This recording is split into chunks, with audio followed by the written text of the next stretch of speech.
قسمه ده، تقلید مطلق، تقلید شخصي. او د صحابه مبارکینو په دور کې دواړه موجود دی. هغه مو څه نمونې ذکر کړې. ګورې نور خو هلته لیکلي در سره موجود دي روایت، خو ټوله هلته در ګورئ، خو نمونه مو څه درته ذکر کړه. اوس راځو دغه ځای ته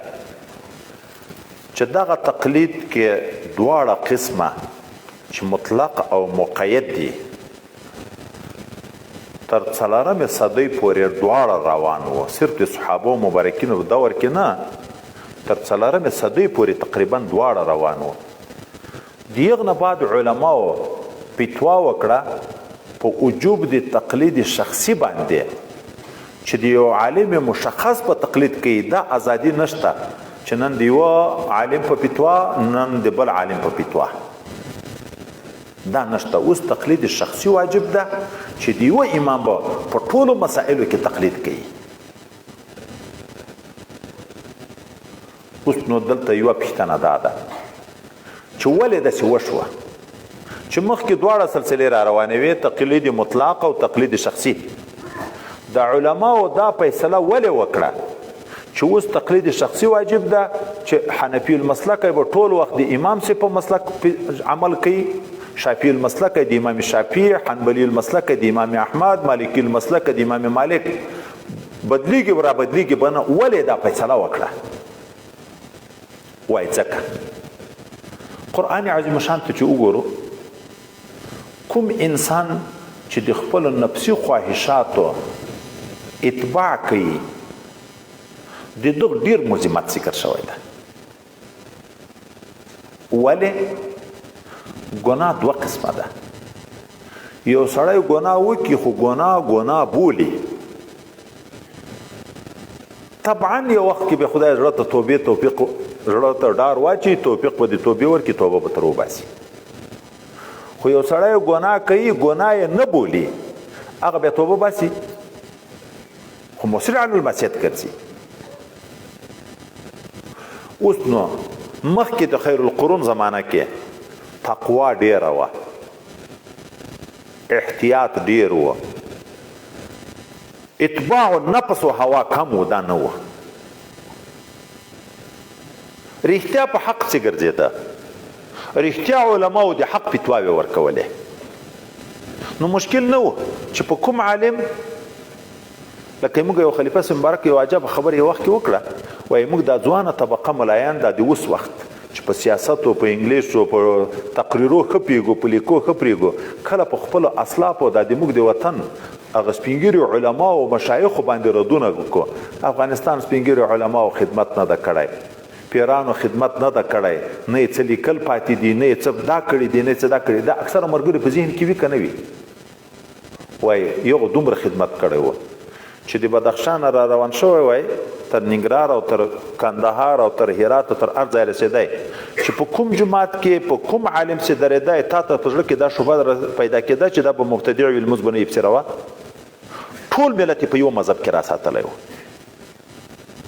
تر دغه نه لوی خدمت چیرې ده؟ ټول ملت امام ابو حنیفه په مذهب باندې و، دوه مذهب نه و، دوه نوم نه و. شک او شبهه چاته د چا په باب کې نه پیدا کېده. نن په یو کور کې یو حنفي وي بل اهل حدیث وي، پیدا شو که نه شوه پیدا؟ سره له دې نه موږ تقریرونه هم ډېر کوو، لیکل هم ډېر کوو، سلسلې د خدمت هم ډېرې بولو. خو د خلک لاړه رانه پردي شوه، نورو رانه وتښتول. نو مخکې تقوا ډېره وه، ځکه اثر و، احتیاط ډېر و، پرهیزګاري ډېره وه. ازادي چاته نه وي چې که د کلم ازادي وایم، لکه اوس چې ازادي ده هر څوک خپله عقیده اخبار کم ورکوي، په رساله کې هم لیکي درک نشته چې یې د چا زوی. خلکو عقیدې ورخرابې کړې که نه؟ مخکې علماو دا فیصله و هر چا ته اجازه نه وه د لیکلو. که لیکل به چا وکړه بیا به باقاعده تمیز ته تله، قضا ته به تله، هغه لیکل به تصویب کېده، کتل کېده به، علماو جرګه به په جوړېده چې هغو ټولو به پاس کړه، بیا به پس هغه نه هغه شایع کول. نه هر چاته د تقریر اجازه وه، نه هر چاته د لیکلو اجازه وه، ځکه دین محفوظ تر دغه ځای پورې را رسېدلی و. نو هلته هم خیر القرون کې احتیاط تقوا ډېره وه، د حق تحقیق و. وروسته چې مبتدعین پیدا شوه او تقوا کمزوري شوه، خوراکونه کمزوري شوه، محبت دنیا پیدا شو، نو دلته نفسي خواهشات و اتباع پیدا شوه. اوس که ازادي وکړو چې که تقلید مطلق وي که مقید وي، نو کله به داسې وي هغه انسان چې د خپل نفسي خواهشاتو تابع ده، د دین نه به ملعبه جوړه کړي، لوبې به جوړې کړي، داسې یو فساد کبیر به جوړ کړي چې په ټول عمر به تایب کېږي هم نه، ځان به ورته په حق لیدی کېږي. ولې؟ ځکه خو پلان کې ملا ویلی دي. اوس نو دغه ځای ته راشو، ګورئ عجب مهمه نقطه ده. یو وخت کې ما د یو حبیب بیان په یو هغه کې واورېدو په پیته کې، وای دوی وایي چې څلور زره مذهب حق دي، نو یې ما خوښه ده چې په کوم عمل کوم، کله په یوه کله په بل، خو د ما خوښه ده څلور زره تاسې حق بولئ. دغه ځای جواب دغه ده، دا دغه دپاره چې کله به بیا څوک تاسې ته دا خبر کوي. د امام شافعي صاحب نه یو قول دا راغلی چې لعب بالشطرنج، دا کرمبورډ او شطرنج چې ورته دا جایز ده. د حضرت عبدالله ابن جعفر نه روایت راغلی موسیقي سروزونه غږول جایز دي. د مالک د صحنون مالکی نه یو قول راغلی چې د خپلې ښځې سره لیواتت کول جایز دي. د اعمش نه قول راغلی چې روژه د لمر ختو د وخت نه شروع کیږي، د سپېده چاود نه، د لمر ختو د وخت نه، د دغه نه بعد روژه شروع کیږي. د عطا نه قول راغلی چې د جمعې په ورځ چې د اختر ورځ شي، د اختر لمونځ د چې وکړو، بیا د ماسپښین لمونځ او د جمعې لمونځ ساقط دی درنه په دغه ورځ، دا لمونځ نشته. اوس دغه ته چې وګورو، یو انسان دا چې تقلید شخصي نه وي، چې کرمبورډ کوي، چې ته ورته وایې خو امام شافعي صاحب ویلي دي زه په هغه عمل کوم، چې سروزونه غږوي ته یې منې کوي، خو حضرت عبدالله جعفر ویلي دي زه په هغه عمل کوم، چې لیواتت کوي، چې خو مالک صحنون مالکي ویلي دي. پړشمي ته نه جګېږي، په نیمه شپه باندې څوک جګېدی شي، خو د سهار لمونځ چې وکړو لمانځه نه بعد په کراره به خوراک وکړو، چکاک به وکړو، روژه خو د لمر ختو نه بعد ده. څومره اسانتیا راغله، د نفس خواهشات څومره پوره کېږي. د جمعې په ورځ چې د اختر ورځ شي، خلک بیا خاص کر چې د لوی اختر ورځ چې ډېر په عذاب وي، چې هلته قربانۍ ده، هلته بیا د جمعې لمونځ پسې را روان ده. د په دغه باندې عمل کوي چې ماسپښین لمونځ نشته، د جمعې لمونځ نشته. ټولو کې خپل خواهشات پوره کوي که نه پوره کوي، او حواله یو ملا ته ورکوي که نه، بې ګناه بولي، توبه به بیا وباسي، دغه خطرناکه ګناه کې واقع کېږي. د دغه وجې نه علماو د یو انتظامي مصلحت په بنیاد باندې فتوا وکړه چې تقلید شخصي واجب ده، چې د یوه شخص په تقلید کې ازادي نشته. حتی ویلی دي که په نوادرو د علماو څوک عمل کوي، دا نادر روایت خطره د کفر ده چې انسان کفر ته وځي. اوس نو بیا سوال کیږي چې دا خو بله نوې دې وکړه، وجوب د یو حکم چې ثابتېږي خو د شارع نه ثابتېږي. د نبی علیه السلام په وخت کې، د صحابهو په وخت کې، ځکه د صحابهو خو موږ ته رسول الله ویلي دي علیکم بسنتي و سنت خلفاء راشدین. په یو وخت کې یو شی واجب نه و، څلورمه صدۍ کې څرنګه بیا شی واجب ګرځي. فرض، واجب، سنت، مستحب حکمونه مخکې نه راغلي دي که نوي پیدا کېږي؟ نو جواب دا ده چې یو وجوب لعینه ده، یو وجوب لغیره ده. واجب لعینه د شارع نه مخکې نه ثابت وي، نوی شی نه ثابتېږي. وجوب لغیره راتلی شي. وجوب لغیره څه معنی؟ دا حکم واجب ده، خو د دغه حصول په دریو لیارې کېږي، په دغه لیاره هم کېږي، په دغه هم کېږي، په دغه هم کېږي. په دغو دریو لیارو کې استاد ته اجازه ده چې کوم یو کې، خو د عمل به نه پرېږدي. اوس کله د دغه شي د حصول دپاره په دا دریو لیارو کې دغه یوه لیار پاتې شي، هغه نورې دوه ختم شي، انحصار راغی، دا شی خو واجب ده کې به، خو دا موقوف ده په دغه بغیر د دغه نه کېږي. موږ تاسې فقهوي مقدمه دی واجب ده. اوس دغه واجب شو، مخکې نه و واجب، درې سره لیارې وې، اوس علی التعین واجب شو دغه. لکه اوس د دغه مثالونه د احادیث مبارکه و لیکل په ابتدا کې واجب و بلکې منع پکې راغلی وه د احادیثو د حفاظت خلیار پخوا حفظ و خلیار حفظ و شوق د علم ډیر و تقوا ډیره وه خو د تقوا په برکت یې یادولی هم شوی نو لیکل جایز و واجب نه و ځکه جواز خو موږ تاسې مخکې ذکر کړو چې حدیث صحیحه او ثابت ده لیکن په مرور د زمان چې حافظې د خلکو کمزوري اعمالو کې کمزوري راغله د حفظ سلسله تقریبا لاړه ختمه شوه اوس په دغه ټوله افغانستان کې چې څومره علما دي په ټولو علماو کې یو حافظ د حدیثو شته چې ټول حدیث یاد وي د دغه حدیثو حفاظت په موږ واجب ده که نه ده د دغه د حفاظت لار بې د کتابت نه بله اوس نشته کتابت واجب شو یا د قرآن عظیم شان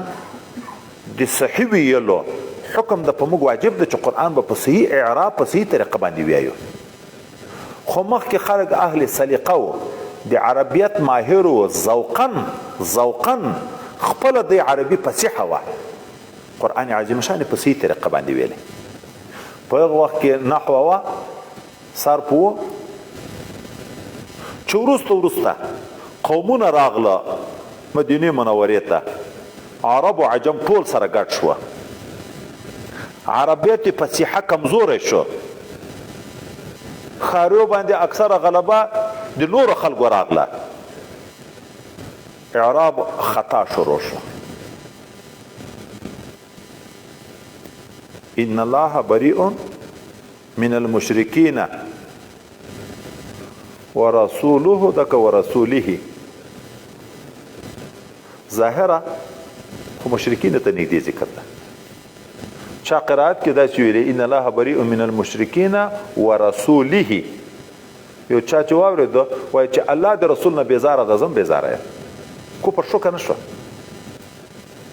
ولې خو د قاري د قرائت نه دغه خبره مو معلومه کړه قاري و رسوله ویلې چې رسوله ویلې نو الله بیزاره ده د مشرکینو نه الله بیزاره ده د رسول الله نه العیاذ بالله خو بیا خو داسې معنا شوه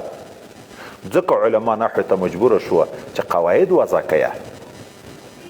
ان الله بریء من المشرکین ورسوله اوس ورسوله مرفوع الله منصوب مشرکین مجرور په چا عطف ده اوس قاعده نحویه به موږ زده کو د نحو په قانون چې په محل د الله باندې عطف ده ان الله خدا خو فاصل کې مبتدا او خبر دی جمله اسمیه ده مرفوع ده اوس دغه چې نحو قاعده نه وای موږ په ظاهر څنګه سره جوړول خو الله منصوب ده مشرکین مجرور ده خو په دغه دوه کې به په یو عطف کوي نه په منصوب عطف شوی نه په مجرور او ته مرفوع وي دغه چې نور ډیر مثالونه نو نحو واجب شوه د حضرت پیغمبر علیه الصلاة والسلام په وخت کې قرآن عظیم شان په اوو لغاتو باندې ویلی کېدو د صدیق اکبر په وخت کې د حضرت عمر په وخت کې په اوو لغاتو ویلی کېدو د حضرت عثمان ذینورین دور راغی دائره د اسلام وسعه شوه حدود لاړ مجاهدین ولېږل آذربایجان او ارمینیا ته خو دغه مجاهدین څه د عراق د علاقې څه د شام د علاقې د عراق د علاقې مجاهدینو قراءت د حضرت ابن مسعود رضی الله عنه د قراءت موافق ده ځکه خو هغه استاد کې تیر شوی و شام شریف کې دیو خلکو د ابو دردار رضی الله عنه د قراءت موافق ده او قراءتو کې ولغاتي نو عباراتو کې فرق ده الته دونه خبره سره یو ځای شو په دا اصلي قضیه خو نه دی خبر ځکه خو تابعین شو صحابه خو نه دي یو چې قرائت وی د حضرت ابن مسعود په طریقه اول رات پکې چې نه د سند غلطی ما وی هغه چې دیغه پر دوم استاد پر طریقه وی دغه رات پکې چې نه د سم وی حضرت ابو حذیفه ابن یمان رضی الله عنه صاحب د سر د رسول الله صلی الله علیه وسلم چې دغه حالات ولید نو پوه شو چې نن خو لیا خیر تابعین دي قناعت سړی ورکوي شي زمانه د پیغمبر علیه السلام نږدې تیره شوې چې دا لغات جایز دي خو وروسته خو به بیا علم ورکېږي بیا به نه غیر اولاد داسې قرات ما وایه نه بیا به د کوپر فتوا پکوي چې ته کافر یې ته کافر یې یو ځای کې چا راته ویل غدادي په ذاتي د کفر فتوا کوله ذاتي په غدادي د کفر فتوا کوله بیا به دا راځي نو راغی حضرت عثمان ذی نورین رضی الله تعالی عنه ته وی چې یا امیر المؤمنین ادرک هذه الامه ته مخنیوی د دغه امت وکړه د دغه اختلاف داسې نه چې داسې اختلاف کې شروع شي لکه یهودو نصاراو چې په تورات کې تحریفات وکړه او اختلافات شروع شوه داسې نشي شروع حضرت عثمان ذی نورین دا مصلحت ولید ام المؤمنین حضرت حفصه رضی الله عنها سره چې کوم لیکل قرآن عظیم شان وو د حضرت عمر سره په مشوره چې صدیق اکبر په وخت کې ولیکل شو نسخه د هغې سره وه هغه یې ته راوغوښته او 4 قاریان منتخب کړه 3 قریش یو د انصارو مبارکینو چې تاسې د نبی علیه السلام په وخت کې لیکل کړي دي قرآن عظیم شان زده کړی ده نو دا به لیکئ په قریشي لغت به لیکئ ځکه اول نزول خو په قریشي لغت ده دا نور خو اصلي توسعا اجازه وه اجازه نزول خو اصلي په قریشي لغت باندې وه خو که چیرې مې اختلاف راتلوم د تاسې څلورو چې دا یو انصاري ده او دا 3 قریش دي په قریشي لغت به لیکئ لکه تابوت کې چې تابوه او تابوت کې اختلاف راغی به د قریشو په لغت باندې ولیکه دا نور قرآن عظیم شانونه چې دا ولیکل شو هغه نور نسخې چې چا سره وې ټولې راټولې کړې ظاهره الفاظ راغلي دي چې ویې سوې په بعضې الفاظو کې راغلي چې څیرې کړې چا یې جمع کړی د چا ولې څیرې کړې خو بیا هم ټوټه کاغذونه او شیان خو پیدا کېده بیا چې وسوې مسله د زړو کتابو د دغه حکم په بنیاد بعضې وایي چې زړو کتابو سون دا قدرداني د بې حرمتي نه ده په دغه نیت چې وسوځي چې دا پاڼې هر ځای لویږي بې قدره کېږي نو یو په ځای چې وسوځي دا بهتره ده موږ تاسو ته بیا بخاري شریف کې را روان ده حضرت ابراهیم نخعی چې د امام صاحب استاد ده او قول په کراهت کوي چې سوځن مکروه ده نو څه پکې تدفین په پاک ځای کې بې پټیې غره کې ایدره کې داسې ځای کې چې د خلکو تګ راتګ شی نه په پاک ځای کې بې خښیې بهر تقدیر دغه عمل حضرت عثمان ذی نورین وکړو چې 6 لغات ټول منع کړه او حکم وکړو چې یو په قریشي لغت په لیکل کېږي ویلی کېږي صحابه موجود وو تابعین موجود وو یغو د ده په دغه فیصله قناعت وکړو چا صریحي چا سکوت وکړو اجماع راغله که رانغله اوس دغه قرآن ویل په لغت قریشي واجب شو که نه شو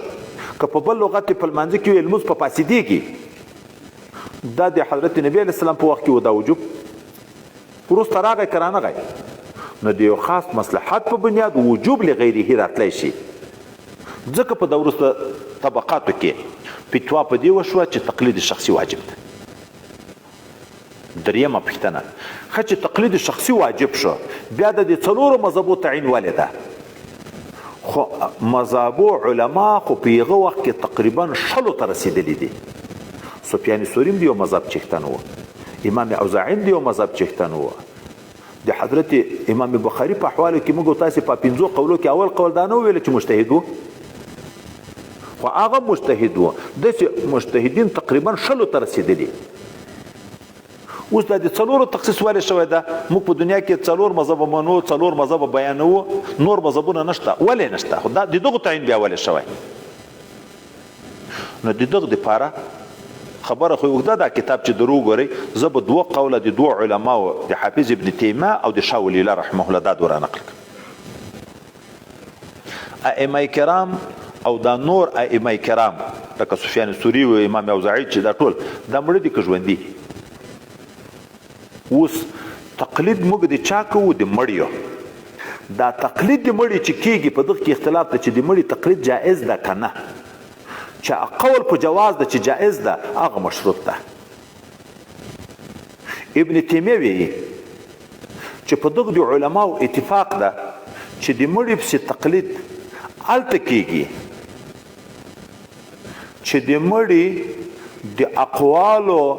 راهنما به پاتې وي د ده د مسلک د ده د قول شارح به پاتې وي نور علما شاګردان به داسې خلک وي چې هغه د هغه ترجماني کوي نو دا خو ظاهره د دغه ژوندي قول تقلید شو خو هغه اعتماد په هغه کوي خو د هغه د قول تشریح خدای موږ ته کوي داسې خلک به وي داسې شاګردان به وي د هغه مړي پاتې بیا به د هغه تقلید کوي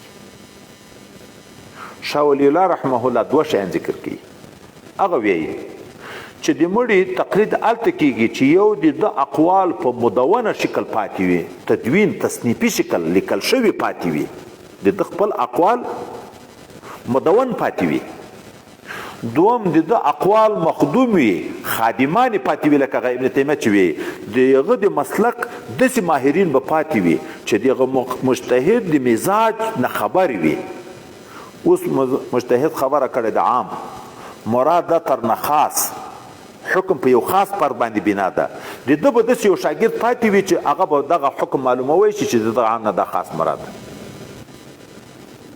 دغه شرطونه په دغه څلورو ائمو کې وو چې د دې عبارات هم مدون پاتې شوي دي. مبسوط، زیاتات، جامع صغیر، جامع کبیر، سیر صغیر، سیر کبیر چې دا شپږ کتاب دي. امام محمد صاحب دی امام ابي سبنا لیکلي دي. هغه د امام صاحب اقوال ورته ویلي چې ظاهري مذهب ورته ویي. دا موږ چې دا په ظاهري مذهب کې شته که نشته، د موږ د مذهب ظاهر دا معنی دغه شپږو کتابو کې د امام صاحب اقوال محفوظ شوي دي. ام علوم مدون پاتې دي، ام خادمان پاتې دي. الی یومنا الحمدلله دا سلسله د خدای تر قیامت جاری ولري. اما هغه د نور ائمه کرامو شاګردانو وفاداري نه ده کړې. د دې اقوال نه دي لیکلي، د دې اقوال نه دي مدون کړي. نو چې دی لاړه اقوال ورسره لاړ، هغه ژوندي شاګردان چې و تر یو وخته پورې د دوی په خبرو باندې چلېده چې هغه مړه شوه، د هغو نه خبر بیا چاته پاتې شوه. خو نه شاګردان پاتې شوه نه اقوال پاتې شوه. ځکه تعین د دغو څلورو مذهبو شوی ده چې تقلید به د دغو څلورو مذهبو کېږي. د دغه نه زائد علامه منوي وي چې د دغه نه زائد ځکه نه دروه چې اوس په دغو څلورو مذهبو اجماع راغلی ده. که د بل مذهب تایید کوي خلاف الاجماع راځي. په دغه اوس اجماع راغلی ده د ټول ملت د ده خلاف چې اوس څوک کوي که دروازه خلاصه شي. اوس د دغه څلورو مذهبو نه خارج په یو بل قول یو ملا لګیا شي فتوا ورکړي چې څوک ورته وایي چې دا قول چیرې ده، دی د هغه مړي عالم قول ذکر کړي چې خو پلانکي عالم نه دا خبره پاتې ده، بیرته به هغه د تقلید مطلق باندې فساد کبیر پاتې کېږي، شروع کېږي که نه. نو د اقوال مدون شکل کې او شاګردان مفسرین د دې د اقوالو شارحین د اقوالو د دغو څلورو مذهبو پاتې دي. ځکه تقلید د دغو څلورو مذهبو دا واجب ده بشخص. خو په دغو کې هم دا اختیار بنوي چې کله یو ته منډې وایه کله بل ته منډې وایه. اوس خو بشخص ده د یو مجتهد په قول باندې به ته ټول عمر عمل کوي، فتوا به ورکوي. بله خبر د تقلید اقسام، یو تقلید د عوامو ده، یو تقلید د علماء متبحرینو ده، یو تقلید د مجتهدینو فی المذهب ده، یو تقلید د مجتهد مطلق ده. څلور قسمه تقلیدونه. عوام چاته وی ماشاءالله راته وی ما په نظر کوي.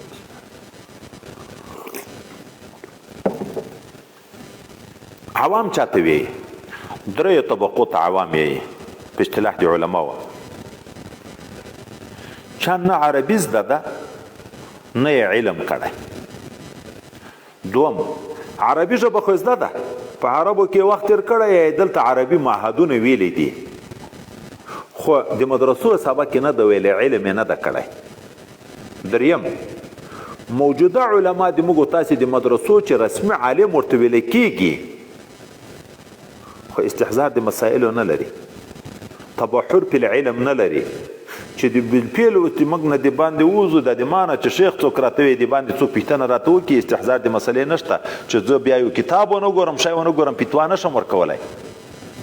نو په اصطلاح د علماو دا درې سره طبقې ته عوام یایي. د دغو عوامو تقلید د علماو د تقلید سره بیا فرق لري. دغه عوام دا چې تقلید د کوم مذهب کوي په ټولو وختو کې به کوي، او بیا که د دغه خپل مذهب خلاف نص پیدا کو په هغه نص باندې عمل نشي کړی، نه د خپل مذهب په خلاف د بل په مذهب فتوا ورکوی شي. اوس د موږ دا ځوانان ملایان، دا د موږ د عصر ملایان خو موږ په عوامو کې راوسته. اوس مثلا د امام صاحب فتوا هدایه را نقل کړي ځوان ملا وی چې ما خو آیات کې بل حکم لیدلی آیات پیدا کو دیغه حکم خلاف یا حدیث پیدا کو دیغه حکم خلاف چې هغه کړی دا قرآن او حدیث دی په دغه اوس عمل نشي کړی ګوره ظاهره دا خلک چې اعتراض کوي نور تفصیل خو نه کوي دغه ځای ته وګوره خو دا شرک دغه د آیات کې شته حدیث شته او دی په آیاتو په حدیث عمل نه کوي وی چې موږ قول دی امام صاحب د اعتراضونه به بیا وروسته ذکر کوو ځکه عمل نشي کړی چې امیده ځکه امیده که نه امي د نصوص موازنه کړی شي تبحر په الحدیث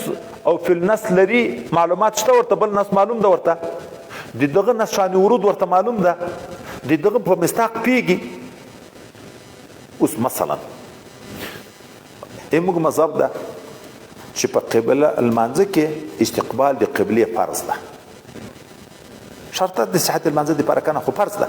چې قبلې ته به مخامخ درېږي اوس یو طالب د ترجمه یې وکړه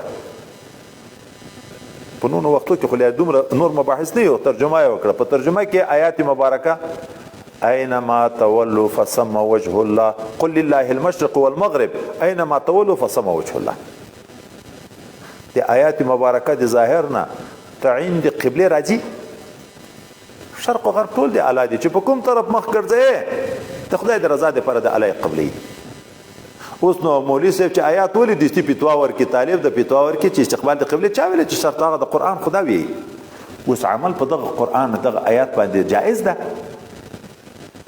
نه ولې د آیات څو وخت نازل شوی ده چې کوم حکم په باب کې ده شان نزول ته چرآ شو د خو په شان نزول نه د خبر چې فتوا ورکي د نبی کریم صلی الله علیه وسلم سره په یو سفر کې چې صحابت للی دي بیا د شپې تهجد کوي جامع المنظم نه ده تهجد ده توره تیاره ده علاقه ناولاده ده شناخته څوک نشته چې پښتنه تر وکي هر سړي د خپل خیال موافق لمونځ کړی چاته په خیال کې دا دی چې قبله دغه لور ته د 2 رکعاته یا 4 رکعاته یا 8 رکعاته نه پلي کړي بیا بیرته ویده شوی سر دغه لور ته یې ښایي چاته خیال کې دا ورغلی چې قبله دغه لور ته ده هغه په یو طرف پروت ده چاته دغه ته چې رڼا شو په خپله خطایي پوه شو چې ما خو لمونځ د بالښته په لوري کړی و بالښت خو په دغه لوري ده دا خو مې قبلې ته نه ده کړی په دغه لوري مې کړی دا خو مې په دغه لوري کړی راغله پیغمبر صلی الله علیه وسلم ته خفګان ښکاره کوي نن شپه موږ تهجدونه هم کړي دي خواري مو کړې ده خو قبله رانه خطا شوې ده په بل طرف مو لمونځ کړی الله تعالی آیات نازل دغه آیات د قبله یقیني په باب کې ده که د قبله اشتباهي خو شبهه وه درک نه ورته تاسې نیت د قبلې نه مخالفت وکړه د خدای رضا وه د خدای رضا وه ځکه قبول اینما تولوا فثم وجه الله ولې که په ظاهر د دغه آیات مبارکه عمل وکوو چې قبلې تعین نشته بیا به بل آیات څرنګه کوو فولي وجهک شطر المسجد الحرام هلته بیا امر ده چې قبلې ته به درېږې که نه که تا اجازه ده وحیث ما کنتم فولوا وجوهکم شطر المسجد الحرام په سفر کې که په حضر کې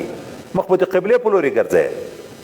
یو آیات یې لیدلی نور دې ویر دي ټول او فتوا ورکوي د یو آیات ملایې یا یو سړي ښکر ولګوه وینه یې ویسته دغه ملا حدیث لیدلی افطر الحاجم والمحجوم چې څوک ښکر لګوي د وینه راباسي چې د دغه هم روژه ماته شوه او هغه چا چې خپل وله یا سر ورته نیولی چې وینه تر باسي د هغه ماته شوه نو وی ویل چې روژه خو مې هسې ماته شوه اوس یې پسې وخوره ښکر مې ولګو روژه خو مې هسې ماته شوه پسې وخوره ولې خو هغه د حدیث راغلی اوس په دغه ملا چې په حدیث عمل کوي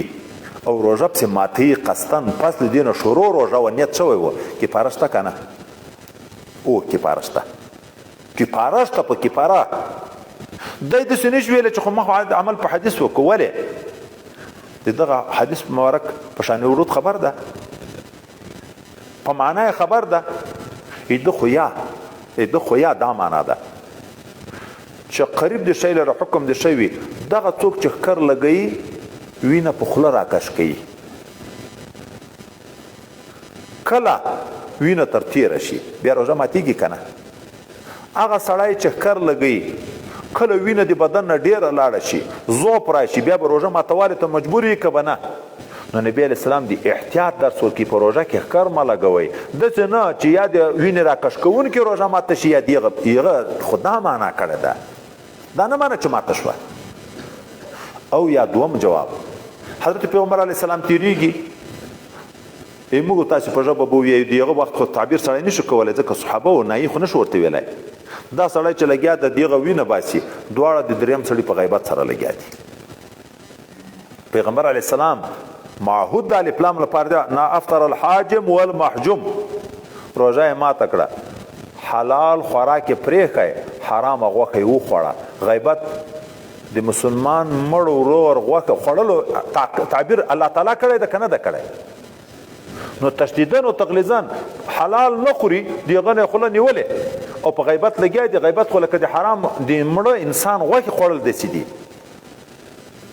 په حرامه یې روژه ماته کړه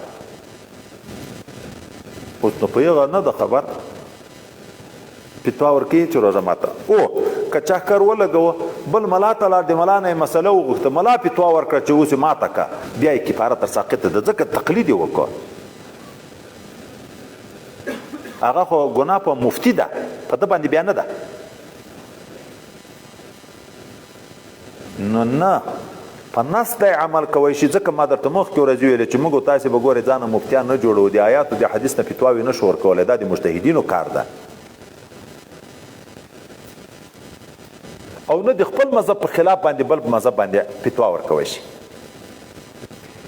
دوم قسم علمای متبحرین دي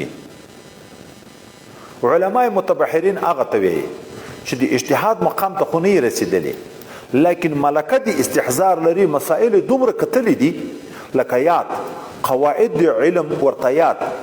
چې په بازار کې څوک پوښتنه د مسلې ته وکړي دستي جواب ورکوی شي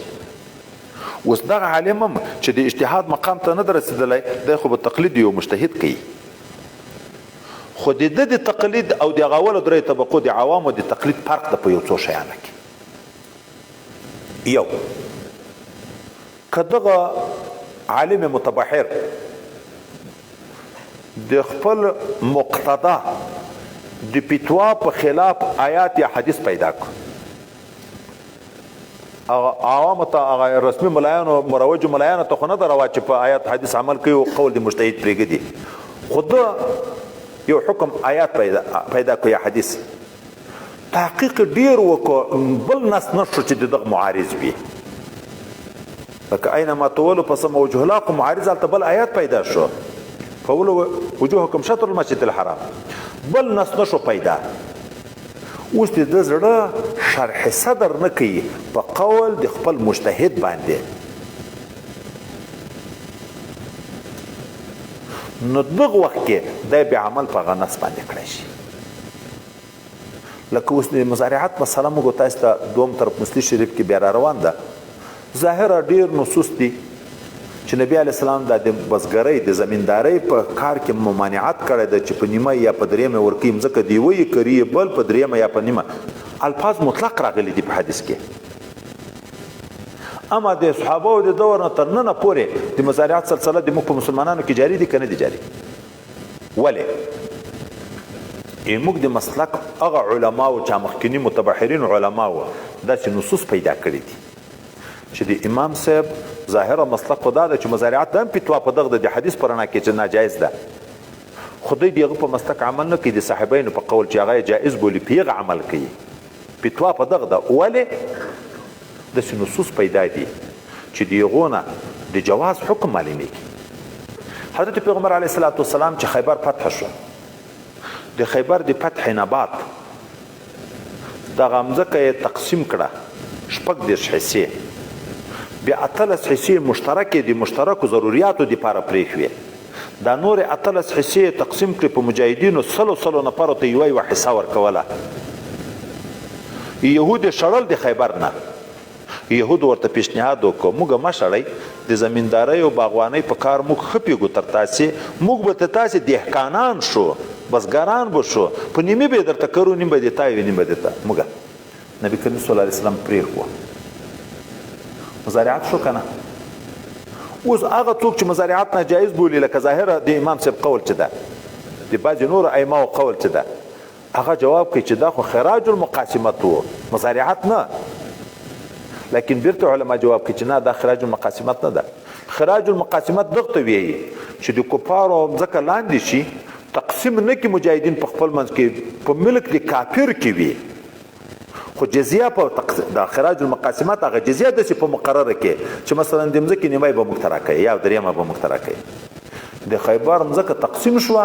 د مجاهدینو په ملک کې داخله شوه که مخکې تر هغه نه د کافر په ملک کې وه چې دا عقد سره وکړ هغه تقسیم شوه د مجاهدینو ملکیت په راغی دغه شان مهاجرینو چې هجرت وکړو مدینې منورې زاده اهل شرفن ته انصارو مبارکینو د خپلو جایدادو پیشنهادونه ورته وکړه چې راشي باغ در نیمای کو مځکه در نیمای کو مهاجرینو انکار وکړ بیا دی ورته ویل ښه نو داسې وکئ باغ د ما مځکه د ما کرایه ته فصل هم سره شریک دی ورته ویل علی رأس العین بس دا کار به موږ وکړو مزارعت شو که نه شو نو داسې نصوص موجود شو ځکه متاخرینو علماو د احنافو فتوا په جواز باندې ورکړه دوم دغه متبحر عالم کله د ضرورت په بنیاد چې یو بلوا عامه راشي او غټ مشکل وي دیغه مشکل حل په خپل مذهب کې نه کیږي په بل مذهب کې کیږي بیا کړی شي فتوا چې په بل مذهب باندې ورکړي لکه د مفقود مسله سړی ورک شو د کفارو سره په جنګ کې ورک شو اوس د دغه سړي ښځه د دغه مجاهد دا به تر څه وخته ورته ناست دی د ده مال دی دا به تر څه وخته پورې د ده په ملکیت کې وي د امام صاحب ظاهره قول خدا ده چې د ده ټول امزولې چې ختم شي تر هغه وخته پورې به ښځه ناست وي مال به د ده په ملکیت کې وي قرن او یا کاله یا اتیا کاله یا سل کاله میړه ورک شو او یا کاله نور چې ښځه کینی بیا د واده په ځای کې پاتې کیږي یا اتیا کاله یا سل کاله مال ما نه تقسیمیږي میراث ښځه تر هغه وخته پورې ناسته اوس دا یو مسله ده د امام صاحب اسانه مذهب په دغو مذهبو کې د امام شفیع صاحب دغه داسې مشکل دي مذهبونه اسانه کې د امام مالک صاحب قول ده چې 4 کاله خو ګورې هغه 4 کاله په داسې شرط یې ښځې میړه ورک ده 1 کال 2 کاله 3 کاله 4 کاله دې عریضه نه ده کړې قاضي ته هغه عمر نه ده معتبر دا راغله قاضي ته عریضه وکړه چې اوس ما خاوند ورک ده زه څه وکړم قاضي به حکم وکړي د حکومت دوائرو ته چې تاسې بندیخانې ښه و بد دا ټول وګورئ د دغه سړي په نامه باندې تحقیق وکړي چې دا عمل دکه ژوندی ده 1 کال به تحقیق وشي د 1 کال تحقیق نه بعد چې نشو پیدا بیا به قاضي راشي دا ښځه به راوغواړي حکم به د موت وکړي چې بس میړه دې مړ د دغه نه بعد به دا 4 میاشتې 11 ورځې عده تېره کړي د هغه نه بعد بیا د بل میړه سره نکاح کړی شي ګورې عریضه به هم وي تحقیق به هم وي د هغه نه بعد به بیا دا حکم وي اوس نو په یو وطن کې 1 یا 2 یا 5 مجاهدین ورک شو یو عالم د امام مالک صاحب په مذهب فتوا نشي ورکولی خو که عموم د بلوا راغی جنګ عام و او په سلونو خلک داسې شوه چې ورک شوه درک نشته اوس ښځې پاتې دي ناستې دي مالونه یې پاتې دي اوس به څه کېږي نو متبحر عالم د هر چا کار نه چې لکه د استحضار لري دغه علما بیا د امام مالک صاحب په مسلک باندې فتوا ورکوی شي نو فتوا به داسې چې هغه ښځې به عریضه کوي یا به ورثان قریبان عریضه کوي حکومت ته هغه به بیا تحقیق کوي ټول بندیخانې او شیان به کتل کېږي د هغه نه بعد چې معلومات ختم شو بیا به نو فتوا د مرګ وکړي بیا به عده تېره کړي د هغه نه بعد د بل څه دا اوس د طالبانو په دا نویو فتوحاتو کې یو ممرکات کې ما واورېده دا د عبدالرزاق په نامه باندې و قمندان د کندهار د دغه په کور کې داسې بندیان نه شو پیدا چې قریبانو یې فاتحې اخیستې وې او ژوندي که نه و ژوندي خو ظاهر ورک شو خو لیکن واخو په واقع کې ژوندي نو ځکه تحقیق ته ضرورت ده د یو نکاح بل منکوحې سره بل څوک چې نکاح کوي دا خو کمه خبره نه ده بهر تقدیر دوم د متبحرینو علماو تقلید ده دریم د مجتهدینو په المذهب یو مجتهد مطلق یو مجتهد په المذهب مجتهد مطلق یغت ویل کیږي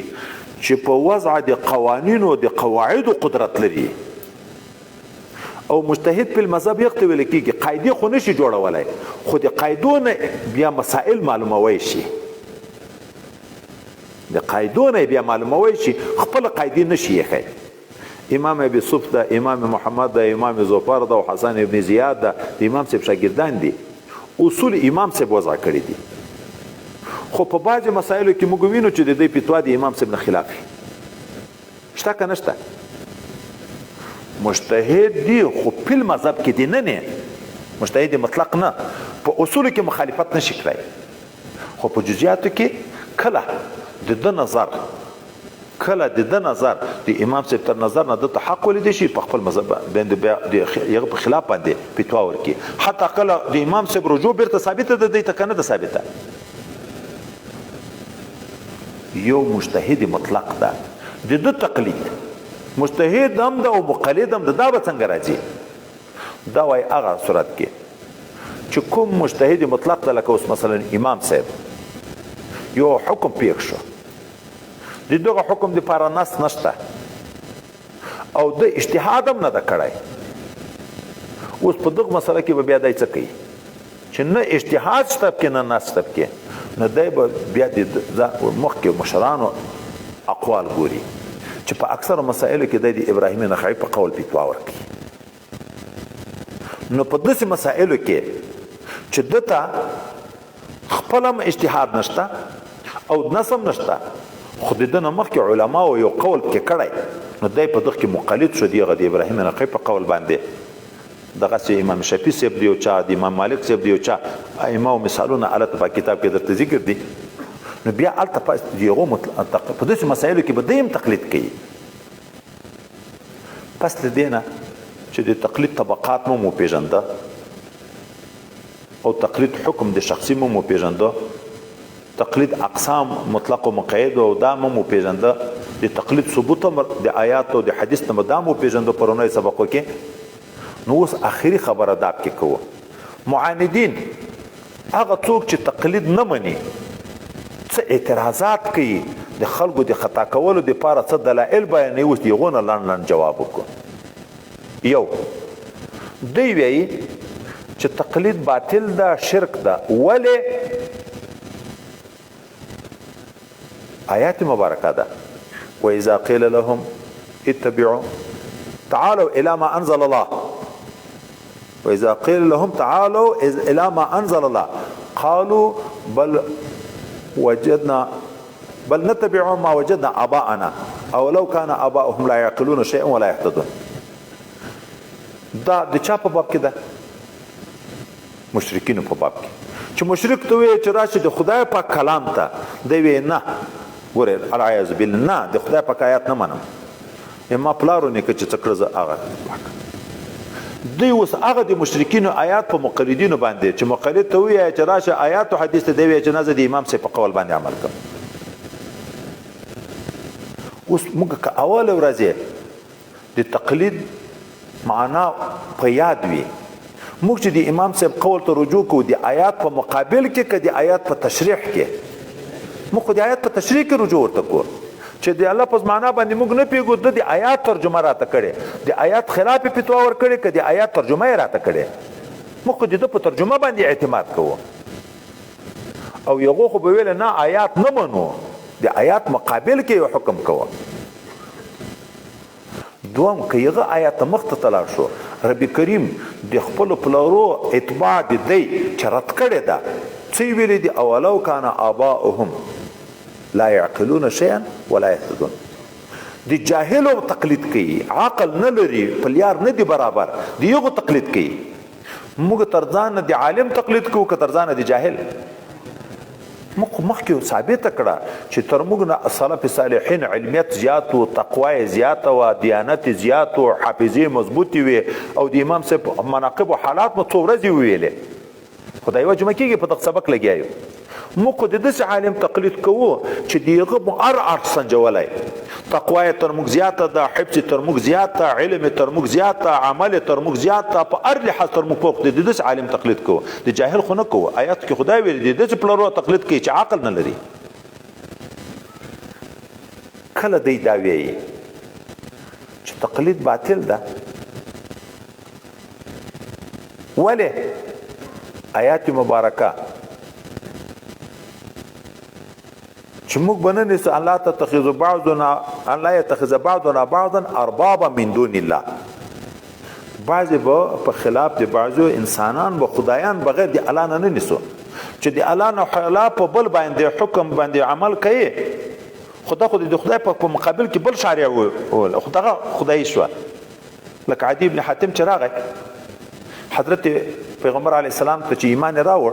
چې خدای پاک خو دې موږ په باب کې داسې ویلي دي چې د نصارا او داسې عقیده موږ خو داسې نه کړو انسان خو ما په خدایي نه ونیولی نبي علیه السلام ورته ویلي ولې د تاسې پلارو به چې درته ویلې چې میتته حلاله ده الله ویلي حرامه ده دوی ویلې حلاله ده تاسې حلاله بلله که نه هو چې تاسې پلارو کې مشرانو هغه خبیثانو او محرفینو کې دا یې درته ویلې چې صایبه حرامه ده وسیله حرامه ده حام حرام ده الله ویلي و حلال ده تاسې هغه حرام بلل که نه هو وایي خو دغه شرک ده موږ جواب کوو خو دغه د دلته خو په خپله تشریح کې معلوم شو دوی د شارع په خلاف حکم ورکوو که د شارع د قول تشریح کړه خو په خلاف حکم ورکوو شارع وایي میتته حرامه ده دوی ورته ویلې حلاله ده دلیل به یې دا ورته ویلې خپل قیاس یې کوو چې په خپل لاس یې حلاله کې هغه خورې چې الله تعالی یې درته مړه کړي هغه ویل نه خورې ګوره نس په مقابل کې اجتهاد کوو د هغو اتباع ته شرک ویل کېږي دریم دی کله وایي تقلید ته څه ضرورت ده خو قرآن خدای پاک رالیږلی او اسانه ده ولقد یسرنا القرآن للذکر فهل من مدکر چې اسانه ده هر څوک معنا تر معلوموی شي حکم تر معلوموی شي نو بیا مجتهد ته څه ضرورت ده چې موږ د مجتهد قول تقلید کوو نو موږ جواب کوو الله تعالی چې ویلی دی چې ولقد یسرنا القرآن بیا قید چې ده لذکر که للحکم خو د نصیحت لپاره اسانه کړی د عبرت لپاره د فتوا لپاره خو نه ده اسانه کړی هلته خو فاسألو اهل ذکر راته ویلي دي د عبرت لپاره نصیحت لپاره اسانه ده موږ چې د امم سابقه و قصې واورو د قرآن عظیم شان نه چا چې مخالفت کړی د خپل نبی نه په هغه وخت کې خدای پاک عذاب پر راوستلی که نه چا چې منلی د خپل نبی دغه سخت عذاب نه خدای پاک هغه بچ کړي دي که نه اوبو تر غرو نه پورته شوې مخالفین ټول کې ډوب شو خدای پاک هغه د نوح علیه السلام اتباع بچ کړه که نه کړه بچ دغسې د لوط علیه السلام د قوم سلسله د شعیب علیه السلام د قوم د صالح علیه السلام د قوم چې ټول راواخلو اوس د هغه نصیحت عبرت ذاتي اسانه ده هر انسان ذاتي باید په دغه باندې پوه شي په اسانه طریقه چې زه چې د خپل نبي مخالفت وکم نو د عذاب مستحق ګرځم بیا به په ما هم داسې عذاب راځي لکه په مخکیني امتو نو ولې مخالفت کم او چې موافقت وکم الله به مې د عذاب د دنیا نه بچ کړي د آخرت نه لکه مخکیني امتونه چې بچ شوي دي د نصیحت لپاره د عبرت لپاره الله اسانه کړی د فتوا ورکولو لپاره خو نه ده اسانه کړی هر څوک په قرآن باندې نه پوهېږي تر دې ځایه پورې خدای پاک دې د خپل رضا لپاره وګرځي دا یوه جمعه چې موږ تاسې سبق ویلی د تقلید مسله سبا ته به انشاءالله العزیز ذاتي حدیث مبارک خبره شو عبارت هم ده